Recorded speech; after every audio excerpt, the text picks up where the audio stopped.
শুরু হচ্ছে ম্যাগাজিন অনুষ্ঠান দর্পণ।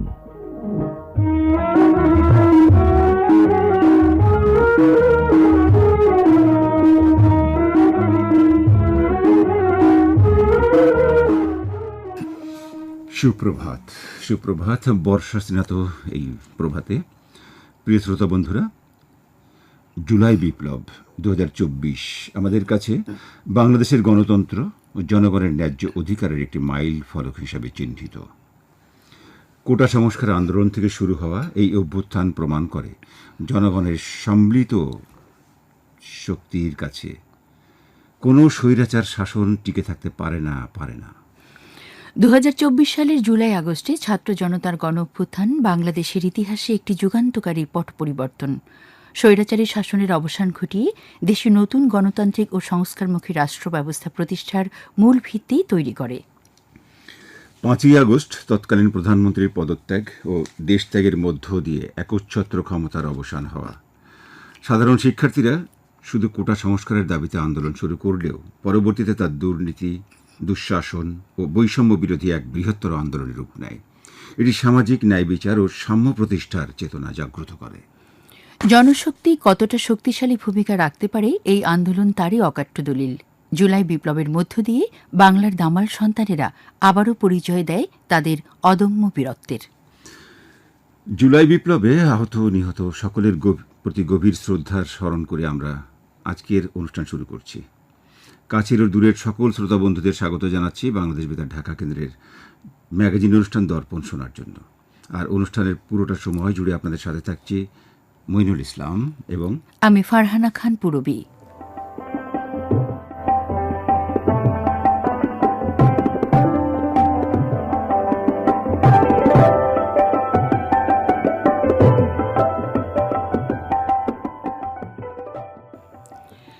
প্রিয় বন্ধুরা, শুরুতেই চোখ বুলিয়ে নেওয়া যাক আজ শুক্রবারের দর্পণ সূচির পাতায়। শুরুতেই ইতিহাসে আজকের এই দিনে ঘটে যাওয়া ঐতিহাসিক ঘটনার তথ্য সংকলন নিয়ে আমাদের আয়োজন। এই দিনের পর আরও থাকছে বাংলাদেশের বিভিন্ন ঐতিহ্যবাহী নিদর্শন ও স্থাপনা নিয়ে প্রামাণ্য প্রতিবেদন ও ঐতিহ্যের সন্ধানে। যুগে যুগে বাংলার ইতিহাস, সংস্কৃতি ও জীবনধারার বিবর্তন নিয়ে নিবন্ধ কালের যাত্রাপথে বাংলা। বাংলাদেশের ঐতিহ্যবাহী পোশাক ও অলংকার নিয়ে নিবন্ধ যুগের সাজ, যুগের পোশাক এবং সবশেষে থাকছে আমাদের গান। বন্ধুরা, জানিয়ে দিলাম পুরো অনুষ্ঠান সূচি। এখন আমাদের সাথেই থাকুন।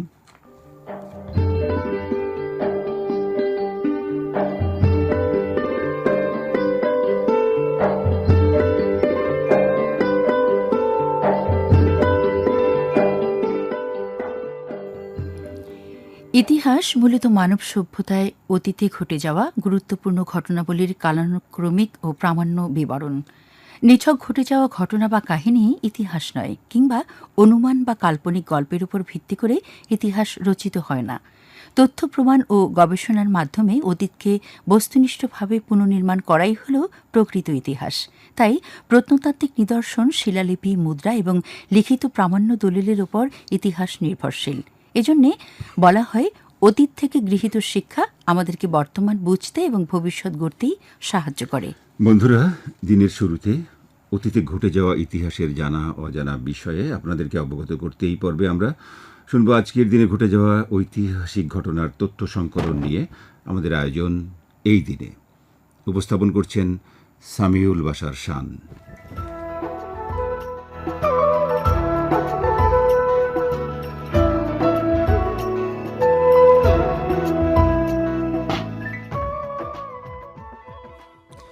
শ্রোতা বন্ধুরা, আজ 24 জুলাই 2026 খ্রিস্টাব্দ শুক্রবার। গ্রেগরিয়ান বর্ষপঞ্জি অনুসারে বছরের 205তম দিন। চলুন জেনে নেই আজকের দিনে ঘটে যাওয়া ইতিহাস থেকে কিছু স্মরণীয় ঘটনা ও কিংবদন্তি তুল্য ব্যক্তিবর্গের জন্ম মৃত্যু সংকলন এই দিনে। 1868 খ্রিস্টাব্দের 24 জুলাই মার্কিন বিজ্ঞানী ও গবেষক জন ওয়েসলি হিট প্লাস্টিক তৈরির জন্য নতুন ধরনের উপাদান তৈরি করতে সক্ষম হন।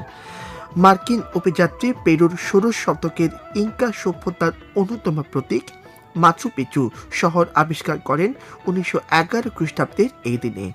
1921 খ্রিস্টাব্দের আজকের দিনে ফিলিস্তিন, ইরাক ও পূর্ব জর্ডান ব্রিটিশদের অধীনে এবং সিরিয়া ও লেবানন ফরাসি সরকারের অধীনে চলে আসে। সমুদ্র তলদেশে প্রথম পারমাণবিক বোমা বিস্ফোরণ ঘটানো হয় 1946 খ্রিস্টাব্দের আজকের এই দিনে। যুগে যুগে অনেক গুণী ব্যক্তির আগমনের মধ্যে দিয়ে এই ধরনে আলোকিত হয়েছে। এইসব গুণী ব্যক্তিবর্গ তাদের কাজের মধ্যে দিয়ে এই ধরনের বুকে অমরত্ব লাভ করছেন। এবার জানব তেমনি কয়েকজন ব্যক্তির জন্মকথা। 1898 খ্রিস্টাব্দের 24 জুলাই কথা সাহিত্যিক তারাশঙ্কর বন্দ্যোপাধ্যায় জন্মগ্রহণ করেন। প্রখ্যাত কবি এবং অনুবাদক অরুণাচল বসু জন্মগ্রহণ করেন 1975 খ্রিস্টাব্দের এই দিনে। 1969 খ্রিস্টাব্দের আজকের দিনে মার্কিন সঙ্গীত শিল্পী ও অভিনেত্রী জেনিফার লোপেজ জন্মগ্রহণ করেন। বিখ্যাত ফরাসি ঔপন্যাসিক আলেকজান্দ্র দুমা জন্মগ্রহণ করেন 1802 খ্রিস্টাব্দের আজকের এই দিনে। 1857 খ্রিস্টাব্দের এই দিনে ডেনমার্কের নোবেলজয়ী লেখক হেনরিক পন্টপিডান জন্মগ্রহণ করেন। বন্ধুরা, আজ আপনাদের অনেকের জন্মদিন। দর্পণ পরিবারের পক্ষ থেকে আপনাদের জন্মদিনের শুভেচ্ছা। শুভ জন্মদিন। আবিষ্কার, উদ্ভাবন, প্রাপ্তি অপ্রাপ্তি, জন্মের পাশাপাশি প্রখ্যাত ব্যক্তিদের মৃত্যুর ঘটনাও একটি দিনকে গুরুত্বপূর্ণ করে তোলে। অন্যভাবে বলা যায়, জন্ম যখন হয়েছে, মৃত্যু অবধারিত।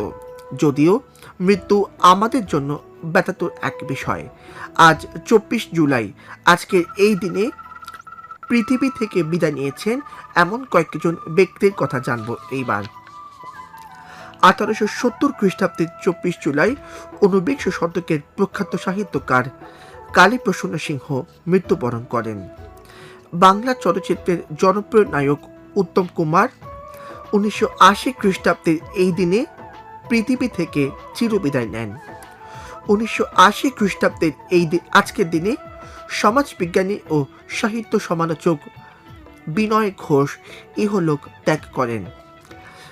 নোবেলজয়ী ব্রিটিশ পদার্থবিদ স্যার জেমস চ্যাডউইক পরলোক গমন করেন 1974 খ্রিস্টাব্দের আজকের এই দিনে। 1986 খ্রিস্টাব্দের এই দিনে নোবেলজয়ী মার্কিন জীবরসায়নবিদ ফিটস লিপম্যান মৃত্যুবরণ করেন।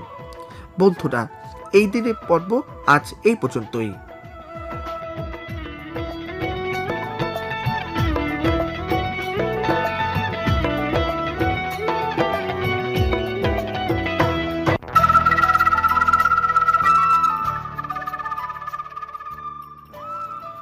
শ্রোতা বন্ধুরা, আপনারা শুনছেন ম্যাগাজিন অনুষ্ঠান দর্পণ, প্রচারিত হচ্ছে বাংলাদেশ বেতার ঢাকা কেন্দ্র থেকে।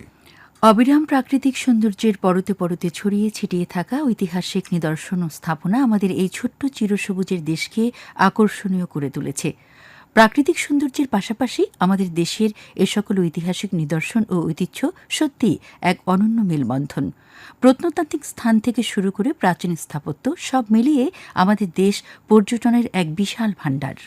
বন্ধুরা, এই পর্বে আমরা শুনব কামাল মিনার গ্রন্থনা ও উপস্থাপনায় বাংলাদেশের বিভিন্ন ঐতিহ্যবাহী নিদর্শন ও স্থাপনা নিয়ে প্রামাণ্য প্রতিবেদন ঐতিহ্যের সন্ধানে।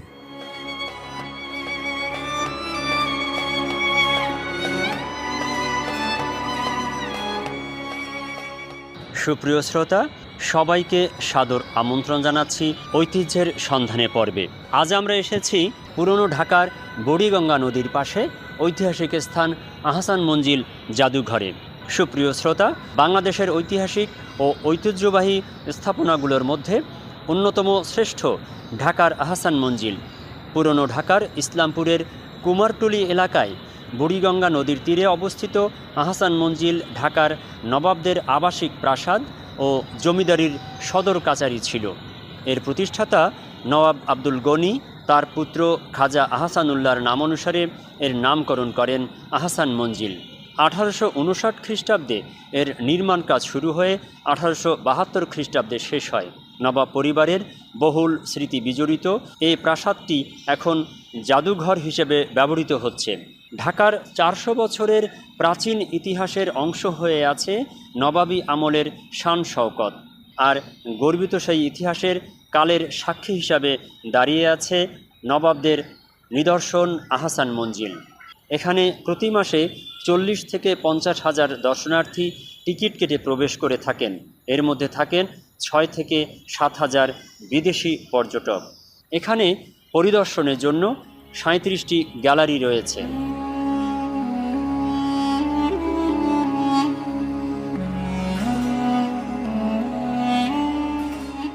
সুপ্রিয় শ্রোতা, আমরা এখন কথা বলছি আহসান মঞ্জিল দেখতে আসা একজন দর্শনার্থীর সাথে।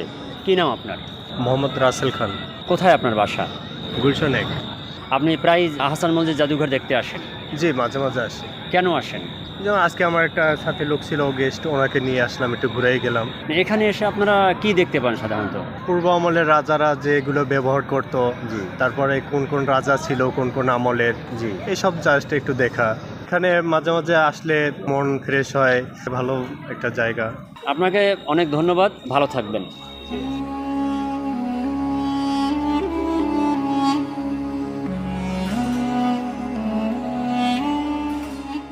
প্রিয় শ্রোতা, আমরা এখন কথা বলবো ইডেন মহিলা কলেজের একজন ছাত্রী ফাতেমার সাথে। কেমন আছেন? আলহামদুলিল্লাহ, ভালো আছি। আপনার বাসা কোথায়? আমি হচ্ছে কামরাঙ্গীচর থেকে এসেছি, নদীর ওই পার থেকে আমার এখানে আসতে হয়েছে।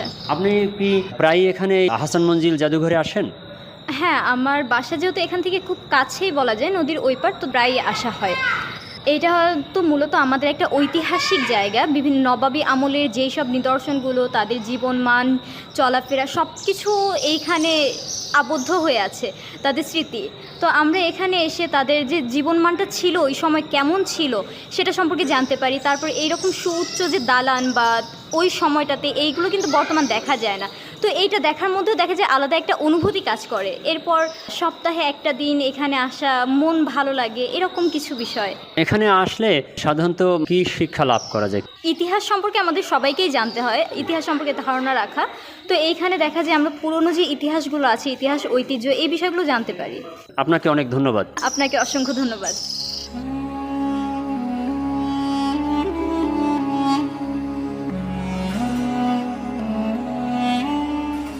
সুপ্রিয় শ্রোতা, আমরা এখন কথা বলছি, এখানে এসেছেন আহসান মঞ্জিল জাদুঘর দেখতে। আমরা তার সাথে কথা বলছি। কি নাম আপনার? আমার নাম সাগর। আপনি কোত্থেকে এসেছেন? বরিশাল থেকে আসছি এটা দেখার জন্য। এই যে আমাদের এটা যে ব্রিটিশ আমলের যে ঐতিহ্য, যে সংস্কৃতি, যে ব্রিটিশদের সাথে যে ওঠাপড়া, নবমী আমলের যে সংস্কৃতিটা বহন করে, সেটা আসলে হৃদয়ে ধারণ করা বা সে বুঝতে পারা, সেটার জন্যই আর কি আসা। জি, আপনাকে অনেক ধন্যবাদ। ধন্যবাদ আপনাকে।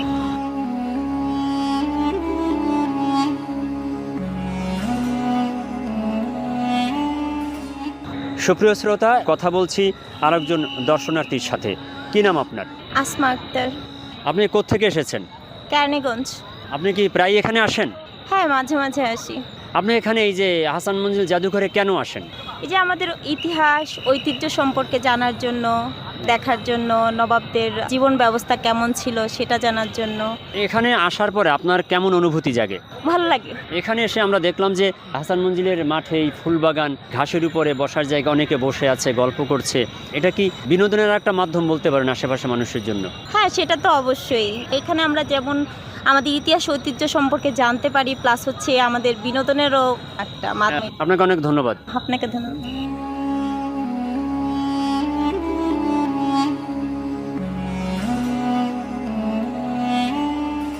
প্রিয় শ্রোতা, আমরা এখন কথা বলছি আহসান মঞ্জিল জাদুঘরের পরিচালনার দায়িত্বে যিনি আছেন কিপার সুলতান মাহমুদের সাথে। কেমন আছেন? জি, আলহামদুলিল্লাহ, আল্লাহর রহমতে ভালো আছি। আপনি আহসান মঞ্জিলে কতদিন যাবত পরিচালনার দায়িত্ব পালন করছেন? আমি গত মে মাসের 14 তারিখে জয়েন করেছি। 4 মাসের অধিক হলো আমি দায়িত্বে আছি। আহসান মঞ্জিল জাদুঘর তো একটা ঐতিহাসিক স্থান, দর্শনার্থীদের জন্য একটু বিনোদনের জায়গা। এখানে জাদুঘর আছে, সামনে বাগান আছে। এখানে প্রতিদিন অনেক দর্শনার্থী বেড়াতে আসেন, ঘুরতে আসেন। এই দর্শনার্থীর সংখ্যা প্রতিদিন কেমন? এখানে প্রতিদিনই দেশি বিদেশি বহু দর্শক পরিদর্শনে আসেন। প্রতি শুক্রবার আমাদের 3টা থেকে রাত 8টা পর্যন্ত খোলা থাকে। এই সময়ের মধ্যে প্রায় 5000 দর্শক আমাদের এখানে জাদুঘর পরিদর্শন করে থাকেন। শনিবার থেকে বুধবার পর্যন্ত আমাদের জাদুঘর 10:30 থেকে বিকেল 5:30 পর্যন্ত খোলা থাকে। জি। এই সময়টাতে আমাদের শনিবারে যেহেতু সরকারি বন্ধ, কিন্তু আমাদের জাদুঘর খোলা থাকে। এই দিন কিছুটা দর্শক বেশি হয়, যেমন প্রায় 3000-এর কাছাকাছি। আর রবিবার থেকে বুধবার পর্যন্ত আমাদের গড়ে 2000 ভিজিটর ভিজিট করে থাকে। যে আপনাকে অনেক ধন্যবাদ। আপনাকে অনেক অনেক ধন্যবাদ।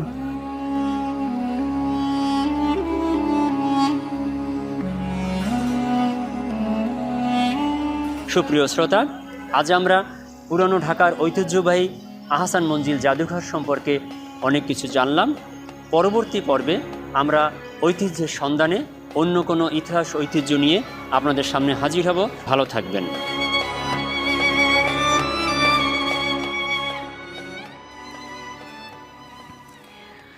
প্রিয় শ্রোতা, যুগে যুগে বাংলার ইতিহাস, সংস্কৃতি ও জীবনধারায় এক বিশাল পরিবর্তন এসেছে। প্রাচীন ও মধ্যযুগের কৃষিভিত্তিক সমাজ, সুলতানি ও মুঘল আমলের শিল্প সংস্কৃতি, ব্রিটিশ ঔপনিবেশিক শাসন এবং পরবর্তীতে ভাষা আন্দোলন ও মুক্তিযুদ্ধের মাধ্যমে অসাম্প্রদায়িক জাতীয়তাবোধের উন্মেষ, এই ধারাবাহিকতায় বাংলার সমাজ ব্যবস্থা ধাপে ধাপে বর্তমান আধুনিক ও প্রযুক্তি নির্ভর অবস্থায় এসে পৌঁছে গেছে। 21 শতকে এসে বিশ্বায়নের ছোঁয়ায় বাংলার সংস্কৃতিতে লেগেছে আধুনিকতার ছোঁয়া। ইন্টারনেটের বিস্তার ও কৃত্রিম বুদ্ধিমত্তার যুগে জীবনযাত্রা, খাদ্যাভ্যাস এবং বিনোদনে প্রথাগত ধারার চেয়ে তথ্য প্রযুক্তি নির্ভর জীবনধারা বেশি প্রাধান্য পাচ্ছে। এই পর্বে আমরা শুনব আলী আহসান খানের গ্রন্থনা উপস্থাপনায় যুগে যুগে বাংলার ইতিহাস, সংস্কৃতি এবং জীবনধারার বিবর্তন নিয়ে নিবন্ধ কালের যাত্রাপথে বাংলা।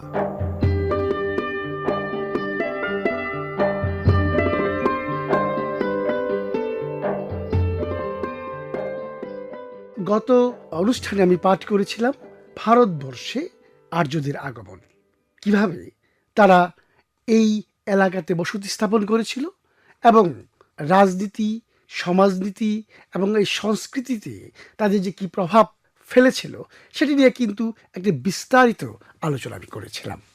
প্রিয় শ্রোতা বন্ধুরা, আজকে আমি আর্যদের আগমনের পর এইখানকার রাজনৈতিক অবস্থা কেমন ছিল, সামাজিক অবস্থা কেমন ছিল এবং এই সময়ে কারা, কোন কোন গোষ্ঠী, বিদেশি গোষ্ঠী এখানে আগমন করেছিল সেটি নিয়ে আলোকপাত করব।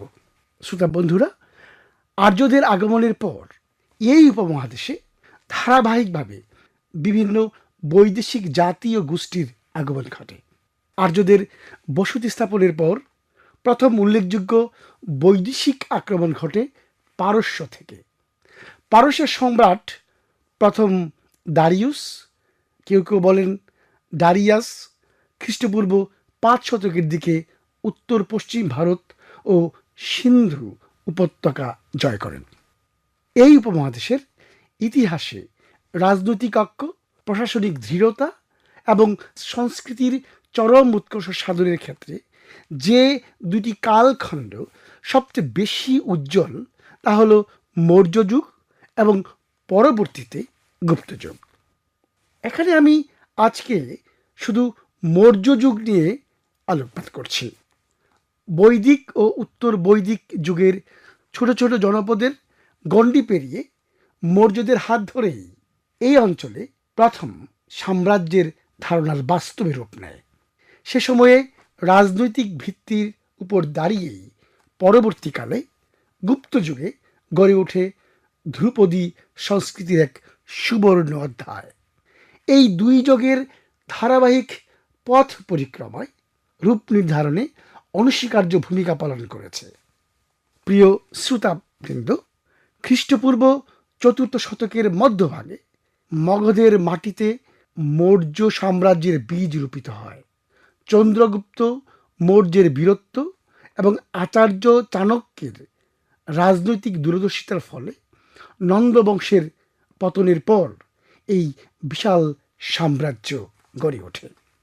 চন্দ্রগুপ্ত মৌর্য এবং বিন্দুসারের পর মহামতি অশোকের রাজত্বকালে মৌর্য সাম্রাজ্যে তার বিস্তৃতির চরমে পৌঁছায়। কৌটিল্যের অর্থশাস্ত্র অনুযায়ী মৌর্য শাসন ব্যবস্থা ছিল অত্যন্ত কঠোর ও কেন্দ্রীভূত। সমগ্র সাম্রাজ্যকে সুচারুভাবে পরিচালনার জন্য একটি শক্তিশালী আমলাতন্ত্র, বিচার ব্যবস্থা ও গুপ্তচর বাহিনী সক্রিয় ছিল। কলিঙ্গ যুদ্ধের রক্তপাত সম্রাট অশোকের মনে গভীর রেখাপাত করেছিল। তিনি দিগ্বিজয়ের নীতি ত্যাগ করে শান্তির নীতি গ্রহণ করেন। অহিংসা, সহিষ্ণুতা ও নৈতিকতার বার্তা নিয়ে তার প্রেরিত প্রচারকরা এশিয়া তথা বিশ্বের বিভিন্ন প্রান্তে বৌদ্ধ ধর্মকে এক বিশ্বধর্মে রূপ দেওয়ার প্রয়াস চালায়। পাথর খোদাই করে তৈরি অশোক স্তম্ভ, তার উপর নিখুঁত সিংহমূর্তি এবং সুদৃশ্য স্তূপ স্থাপত্য মৌর্য শিল্পরীতির উৎকর্ষের শ্রেষ্ঠ নিদর্শন। মৌর্য সাম্রাজ্যের পতনের পর এই অঞ্চলে কোনো একক কেন্দ্রীয় শক্তি দীর্ঘদিন স্থায়ী হয়নি। এ অঞ্চলে শুঙ্গ, কান ও সাতবাহন রাজবংশের পাশাপাশি শক, কুষাণ ও পার্থিয়ানদের মতো বিভিন্ন বৈদেশিক শক্তির আগমন ঘটে। এই রাজনৈতিক অস্থিরতা ও পালাবদলের মধ্য দিয়েই ভারতীয় সমাজে নতুন সাংস্কৃতিক ও বাণিজ্যের মিশ্রণ ঘটে, যা পরবর্তীতে একটি সুসংহত সাম্রাজ্য গড়ে ওঠার পথ প্রশস্ত করেছিল।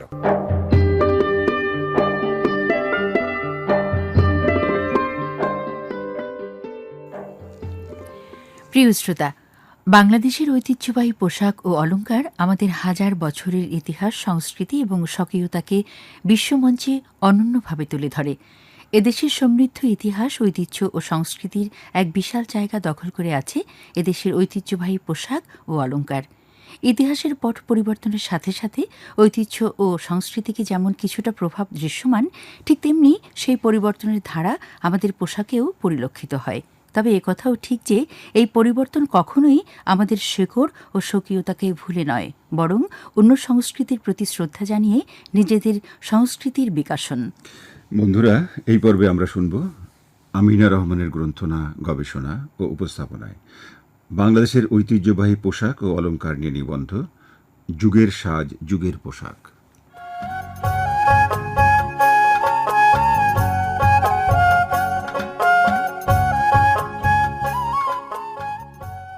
অঞ্চল ও আভিজাত্য বাংলাদেশের শাড়ি তার বৈচিত্র্য, সূক্ষ্মতা, ঐতিহ্যের জন্য বিশ্বজুড়ে পরিচিত। প্রতিটি অঞ্চলের শাড়ির নিজস্ব বৈশিষ্ট্য গল্প রয়েছে। বাংলাদেশের শাড়ির বৈশিষ্ট্য রয়েছে যেমন প্রথমত জামদানি, মসলিন, টাঙ্গাইল, বিবিধ। বলছি জামদানির কথা। সুতার জ্যামিতিক কাব্য নারায়ণগঞ্জ জেলার শীতলক্ষ্য নদীর তীরবর্তী রূপগঞ্জ, সোনারগাঁও ও ড্যামরা অঞ্চল জামদানির মূল কেন্দ্র হিসেবে পরিচিত। মুঘল আমলে জামদানি তার স্বর্ণযুগে অতিক্রম করে। এটি মূলত মসলিনের ওপর সূক্ষ্ম নকশা বুননের এক অনন্য শিল্প। এই শাড়ির বিশেষত্ব হল এটি সম্পূর্ণ স্মৃতি ও অভিজ্ঞতার উপর নির্ভর করে তৈরি হয়। তাঁতিরা কোনো আঁকা নকশা ছাড়াই হাতে হাতে ডিজাইন ফুটিয়ে তোলেন। এটি জামদানি শাড়ি তৈরি করতে 1 থেকে 6 মাস পর্যন্ত সময় লাগতে পারে। 2013 সালে এটি ইউনেস্কোর অমূল্য সাংস্কৃতিক ঐতিহ্যের স্বীকৃতি পায় এবং 2016 সালে বাংলাদেশের প্রথম ভৌগোলিক নিদর্শন জিআই পণ্য হিসেবে স্বীকৃত হয়। বাতাসের বুনন মসলিন ছিল বাংলার গর্ব, যা তার অতুলনীয় সূক্ষ্ম তার জন্য বিশ্বজুড়ে বিখ্যাত ছিল। এতটাই হালকা ও সূক্ষ্ম ছিল যে একটি সম্পূর্ণ শাড়ি একটি আংটির ভেতর দিয়েও প্রবেশ করানো যেত। এর সুতার কাউন্ট 300 থেকে 1200 পর্যন্ত হতো, যা আজও বিস্ময়ের বিষয়। ব্রিটিশ ও ঔপনিবেশিক শাসনের সময় এই শিল্প প্রায় ধ্বংস হয়ে যায়। তবে বর্তমানে বাংলাদেশে মসলিন পুনরুদ্ধারের জন্য বিভিন্ন উদ্যোগ গ্রহণ করা হয়েছে, যা এই ঐতিহ্যকে আবার জীবিত করার চেষ্টা করছে। টাঙ্গাইল শাড়ি প্রজন্মান্তরে সৌন্দর্য। টাঙ্গাইলের কালিহাতী অঞ্চলের শাড়ি তার চওড়া পাড় ও সূক্ষ্ম বুটির জন্য বিখ্যাত। এই শাড়ির জ্যাকার্ড ও গর্ত তাতে বোনা হয় এবং এর সুতা ব্যবহারে নির্দিষ্ট কাউন্ট অনুসরণ করা হয়। এটি ঐতিহ্য আধুনিকতার একটি সুন্দর সমন্বয়। 2020 সালে টাঙ্গাইল শাড়ি ভৌগোলিক নিদর্শন জিআই স্বীকৃতি লাভ করে।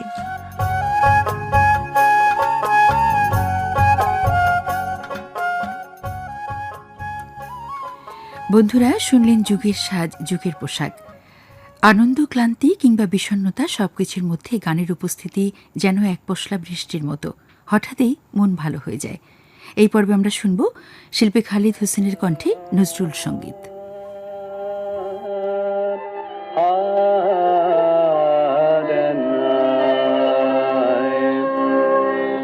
মেঘ মেদুর বরষায় কোথা তুমি, মেঘ মেদুর বরষায় কোথা তুমি, মেঘ মেদুর বরষায় কোথা তুমি, ফুল ছড়ায় কাঁদে বন ভূমি, ফুল ছড়ায় কাঁদে বন ভূমি, মেঘ মেঘুর বরষায় কোথা তুমি, মেঘ মেঘুর বরষায়।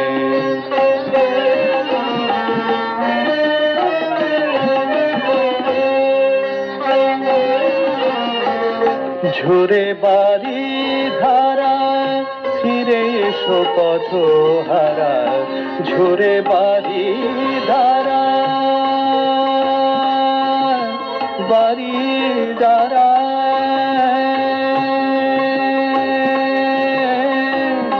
ঝরে বাড়ি ধারা ফিরে এসো পথ হারা, কাঁধে নদী তট তুমি, কাঁধে নদী তট তুমি, মেঘ মেঘুর বরষায় কোথা তুমি, মেঘ মেঘুর বরষায়।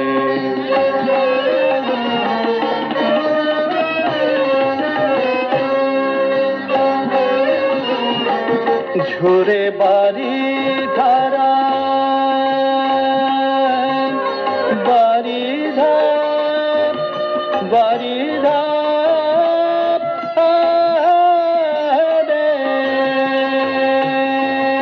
বাড়ি, ঝরে বাড়ি ধারা ফিরে এসো পথ হারা, ঝরে বাড়ি ধারা ফিরে এসো পথ হারা, কাঁদে নদী তট তুমি, কাঁদে নদী তট তুমি, মেঘ মেদুর বরষায় কোথা তুমি, মেঘ মেদুর বরষায়।